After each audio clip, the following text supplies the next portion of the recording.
Greetings and welcome to Adult Bible Studies. This week we're going into the second lesson of a unit that we started with the first Sunday of this month, February 2022. And it's a unit that's entitled Show and Tell. That's a phrase that catches our attention. And I guess I was trying to think about the first time that I was exposed to that show and tell idea. And I think it was in the context of the classroom where teachers were using the idea of children bringing something that was significant to them and to class, and they would show the object, and then they would tell why that object was important to them. This did a lot of good things for the kids. It gave them a chance to be uninhibited and stand up before the group and speak, and help them to learn how to do that sort of thing. But show and tell. In the context of our Christian lives, show and tell is equally important because, we focus a lot on the word. We focus a lot on proclamation, on preaching and singing and all those types of things that proclaim, that tell of God and of His love and of His grace. But the showing part is equally important. When I first came into the ministry and I started leading the worship service, one of the things I tried to do was to have a lambs lesson where the children would come down front and we'd sit down together. And I'd usually try to have an object to share with them. And they related to that object. And then hopefully I was able to weave together a narrative to go along with that reinforced a Christian principle or reinforced God's love and grace to them. Show and tell. It's a very important concept for us as Christians. In our lives, we want not just to tell, we want to show. And when we show, it reinforces what we say. Matter of fact, it does more than reinforce what we say. I think if we just talk and never show, it's pretty meaningless. It doesn't have the same effect at all. It may implant some information in someone else's mind. They may say, there goes Wayne, he's a Christian. But they really don't have anything concrete to place that on. And so we're thinking about, in this context of this unit, show and tell, aspects of God. Last week we looked at God's love. God loved us, and because He loves us, we are people. We can see that we are people of worth, and that we can become instruments of that love. We can receive His love, and then be able to become instruments of sharing that love with other people. There's that show and tell context again. God tells us that He loves us, and then He shows us that He loves us, and then He says to us, I want you to show your love towards other people. One of the things the lesson writer brought up last week, I'm not sure if I shared it in the lesson or not, but he referenced one of the early church fathers named Tertullian, who was a church leader in North Africa, somewhere around the 2nd century AD. And it was during that time that the Romans' persecution of the Christians was beginning to finally tone down a little bit. They weren't quite so focused on just the Christians. And it was a time when Tertullian, as a representative of the church, was able to write a letter to the Roman officials in defense of Christianity. And one of the things that he emphasized over and over in that defense was their love. It's like that chorus that we sing. They shall know we are Christians by our love, by our love. They shall know we are Christians by our love. And last week we looked at love and how that not only tells but shows. Today we're going to do a similar kind of thing when we look at the metaphor of light. Light is a metaphor that helps us to see God and to see the importance of showing that. And we're going to look in Matthew, the 5th chapter. This chapter is the first of 3 chapters, 5, 6, and 7, that we clump together under the setting of the Sermon on the Mount. Jesus had been teaching and traveling around Galilee and the other areas, and crowds were beginning to gather, and people were beginning to follow him. And at this point, we're not sure exactly what mountain he was on or what hillside he was on, but he went to a mountainous area, and there the people were able to hear him better. I remember visiting Wesley's Chapel in England, and one of the things that really impressed me about that sanctuary was that right down front, in the middle, was this almost fireman's looking ladder going up. The speaker's podium was very high and up, and the purpose of that is that it helped the pastor's voice to carry. This was before the days of electronic PA systems and being able to plug in your Bluetooth and all those kinds of things. And so it really helped with the sound. And maybe Jesus chose the mountainside because it helped his voice to carry. Sometimes he went out into the boat and spoke. And if you've ever been on a lake or things like that, you realize how well sound carries over water. Well, Jesus was aware of those dynamics, and on this mountainside, he took the opportunity to teach many things to his disciples and to those others who gathered to hear him. He begins here in the 5th chapter. We had our background text for today is verse 1 through verse 16. So that includes the Beatitudes. Blessed is he, blessed is he, blessed are they, blessed, and all the things that help us to realize the blessing of being God's people and God's children. Blessed are we when we are in relationship with God. And then he goes from that into using a couple of different metaphors of what it means to be God's people and to have that blessing be something that comes out and shares with other people. The first thing he uses here, there's two that are clumped together. He uses the metaphor of salt and the metaphor of light. And we want to focus more on light than salt, but I want you to just kind of look at the pattern here. Jesus used a positive, negative kind of thing. Listen to what he says about the salt. He says, "You are the salt of the earth, but if the salt loses its saltiness, how can it be made salty again? It is no longer good for anything except to be thrown out and trampled by men." Positive, negative. Salt is a good thing. Certainly in their day, it was used for preservation. It was used for enhancing food taste. It had lots of uses to them. They didn't have refrigeration, and so the salt would kill the bacteria and let them hold meat for a while without it spoiling and that sort of thing.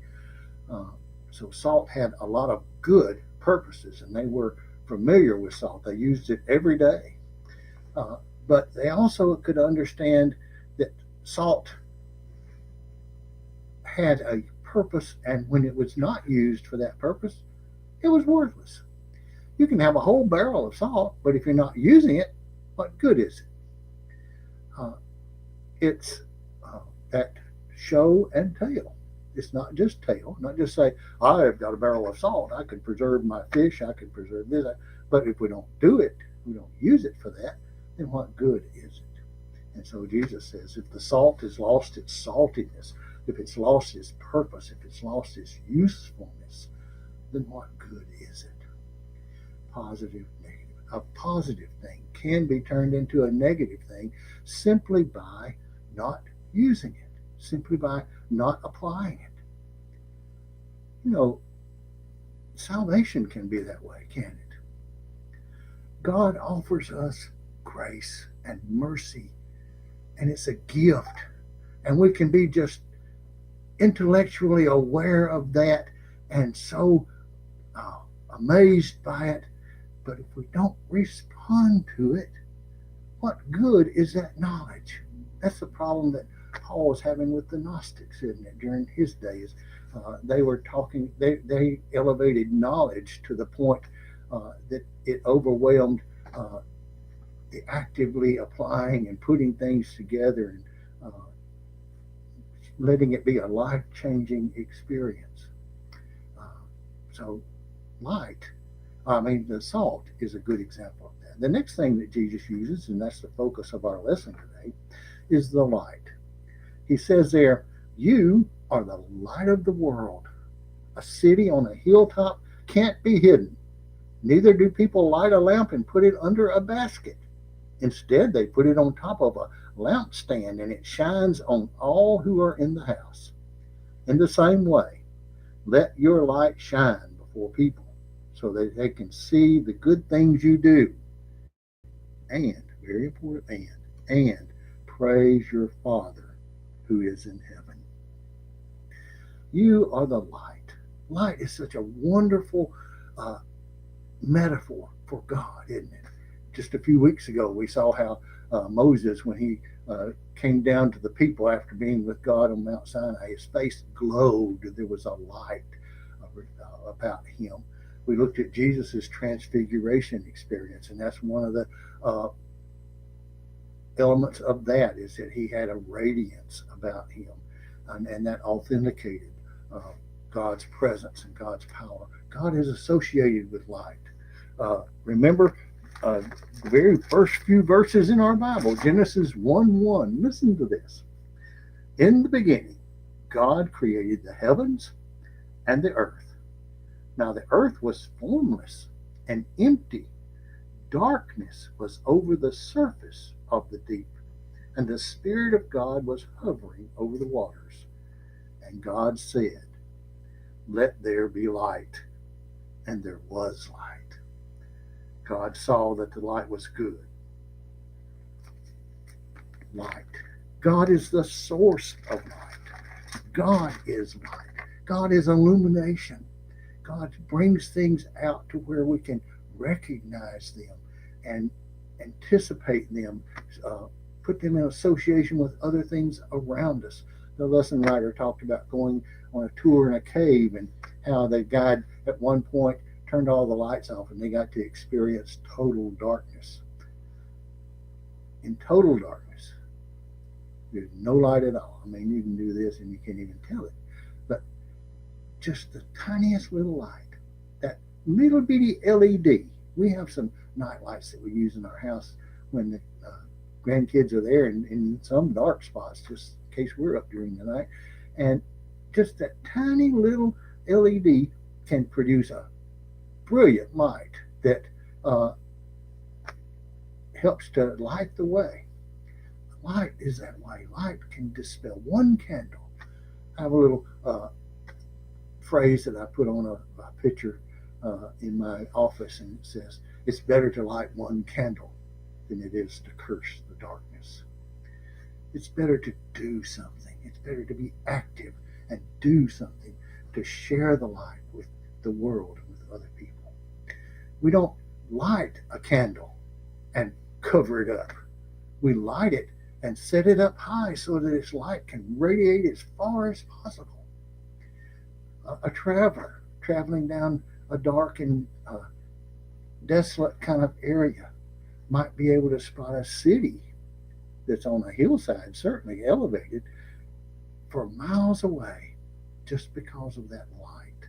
The light travels out and reaches our eyes, and we're able to experience it, and we're able to have a sense of a reference point.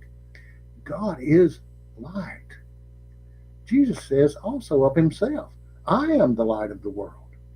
And he is the light of the world. He has brought to us illumination that helped us to see God's perfect will and plan for us. And then as Jesus departed the earth for his ministry, continued ministry in heaven, and as he authenticated his disciples and you and I as continuations of that discipleship, he said to us, you also are to be the light of the world. Light is not just saying, light is doing. I like that poem about I'd rather see a sermon any day than to hear one. Sermons are good. Certainly as pastors, we spend a lot of time in those sermons preparing them and trying to weave them together and make a good, strong narrative and a good, strong case for the issue that we're discussing at the time. But without the living it out, if you say one thing in the pulpit and do another thing in everyday life, the two contradict. And it's like that salt, it becomes worthless. It doesn't produce any good. People say, he just says that kind of stuff. He doesn't really mean it. Now, we're going to get accused of that kind of thing from time to time anyway. People are going to use that kind of a defensiveness towards our testimony as God's people. But nonetheless, we need to ask ourselves, is it true? Am I really living up to this? Am I letting God's light come into my heart and my life and light up the dark little corners and nooks and crannies in my life so that I have illumination to get my own house straightened up? And then when I get my own house straightened up, and that shows in my actions and in my words and in my who I am and the things I do and the way I do, then that is the other part, the show part, the putting it together. And that's when it really carries power and to share with other people. I've seen people, and I myself have kind of shrunk back at times from the idea of being too evangelistic. We've all encountered people who were, for lack of a better word, show-offs with their evangelism.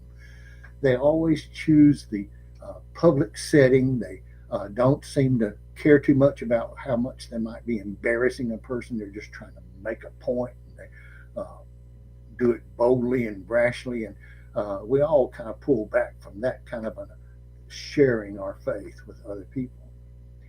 And yet, we all need to struggle with that idea of, how do I live out my faith? How do I do good works, as it says here, that they will see your good works? But do more than just good works.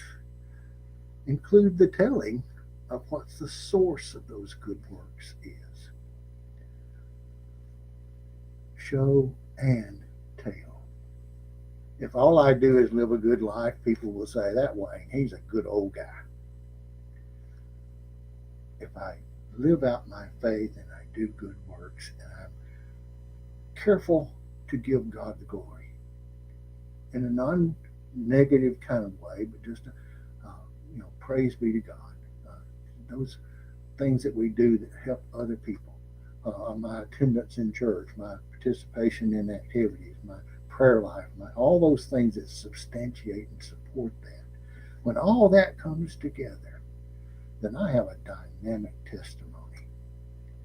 And it doesn't have to be something that feels forced or foreign or inappropriate. It's just being who I have become by my faith in Jesus Christ. The title for today's lesson is Making God's Light Visible. It's God's light. We are just reflections of that light.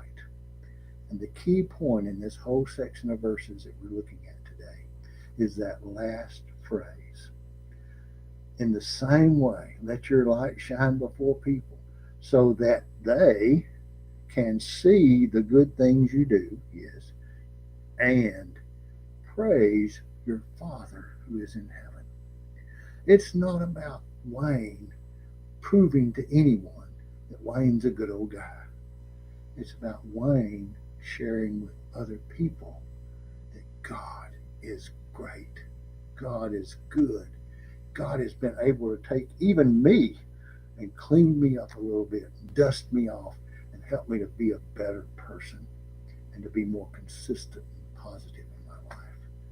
Making God's light shine. To God be the glory. Great things He has done. I pray that you'll have a good week this week and enjoy being in relationship with God and just being able to let that flow through you naturally and spontaneously, and notice how other people respond to that. I believe you'll see some very positive responses. God bless you.